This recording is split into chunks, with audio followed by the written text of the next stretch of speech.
You ever wonder if a single, tiny moment can change the whole course of your life? I'm not talking about the stuff of fairy tales, just some ordinary Tuesday when you're bone tired, your feet are killing you, and your dreams feel so far away you can barely remember what they look like. That was me, Sarah Jenkins, waiting tables at Rosie's Diner in downtown Olympia, a place that smells like burnt coffee and bacon grease, and honestly, a little bit like hope on a good day. You know what I mean? We all got places we're just trying to get through the day. Now, I wasn't anybody special. Just 28, running around in sneakers older than my last relationship, balancing pancakes and regrets.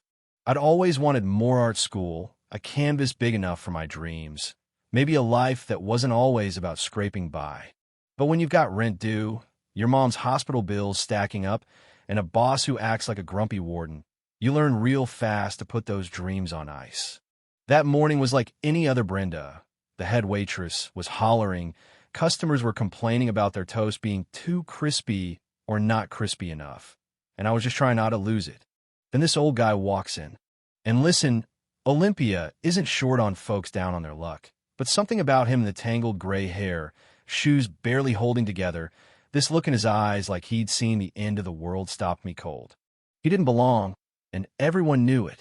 Brenda muttered under her breath, probably looking for a handout. I ignored her. Maybe I saw myself in him, just another person trying to hang on with whatever dignity's left.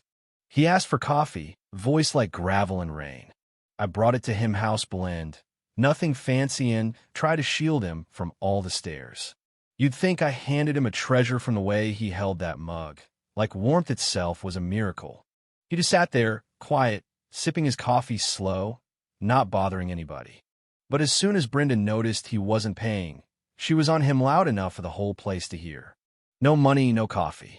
You pay, or I'm calling the cops. You ever have one of those moments where you just know if you don't stand up, you'll never forgive yourself? That was it for me. I reached in my apron for my tips, the same tips that were supposed to get me through the weekend, paid for his coffee. Brenda shot me a look like I was out of my mind. Maybe I was, because I'd be lying if I said I could afford it. But that man's eyes, they were bright now, grateful, and he pressed a tiny wooden bird into my hand. "It's all I have," he said. "It was my wife's." And just like that, he was gone.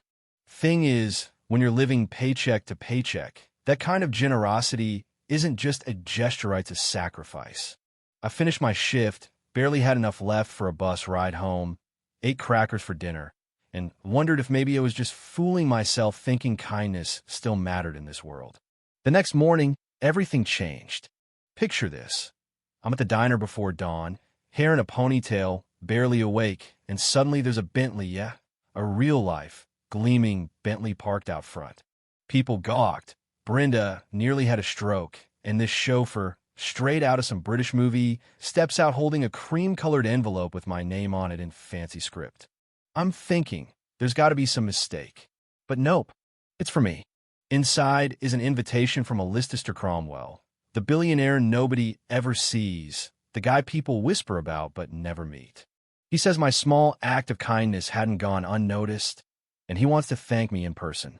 His driver will be back at 3 to pick me up. I mean, come on. Me, a waitress in scuffed shoes, getting summoned by a billionaire? Brenda nearly choked when she saw the wad of cash Mr. Cromwell sent to cover my missed shift.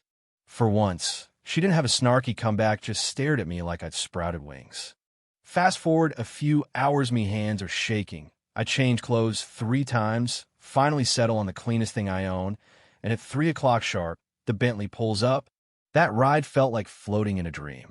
We leave the city, head into the woods, up a winding lane until we reach this estate that looks straight out of Architectural Digest.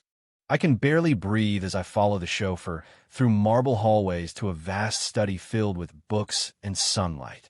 And there, standing by the window, was the old man from the diner. Only now he's cleaned up, wearing a suit, eyes clear and sharp. Next to him, behind a desk, is Cromwell himself. My knees went weak. Turns out, the old man, Arthur Pendletoni's Cromwell's closest friend. The whole thing had been a setup, a test, not to catch me out, but to see if kindness really existed when nobody was looking. I'll be honest, I was pissed for a second. Who wouldn't be?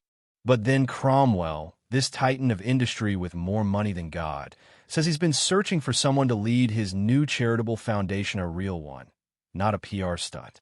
He'd seed it with $100 million. All he wanted was a director with heart, someone who understood what it meant to struggle, to care, to give without expecting anything back. "We don't need another executive," Arthur said. "We need someone who remembers what it's like to be overlooked." And that's when it hit me. All those years of scraping by, all the little kindnesses and heartbreaks that weren't just suffering, they were training. Cromwell offered me the job. A new house, a team, resources I couldn't have imagined in my wildest dreams. I could change lives, real lives. Was I scared? Of course. But something in me said yes. Maybe it was hope. Maybe it was the wooden bird in my pocket. The weeks that followed were a whirlwind. The Ella Lenina Foundation opened its doors in Seattle. We built schools, funded scholarships, renovated Rosie's Diner, made sure nobody got turned away for a $2.50 cup of coffee ever again. Brenda became the queen of a gleaming new kitchen.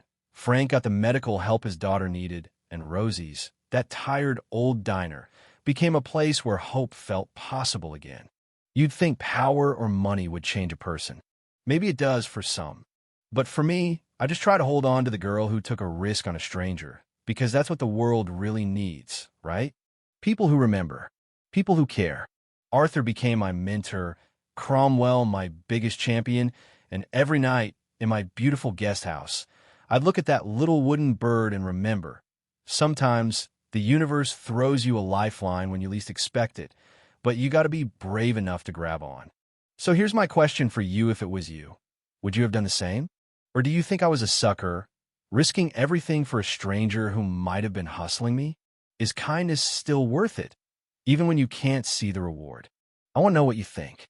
Drop your thoughts below. Let's talk about justice, struggle, and what it really means to lift each other up in a world that's quick to judge and slow to forgive.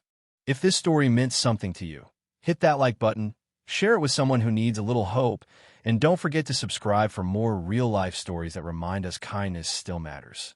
Until next time, remember, you never know who's watching or how your smallest action might change a life.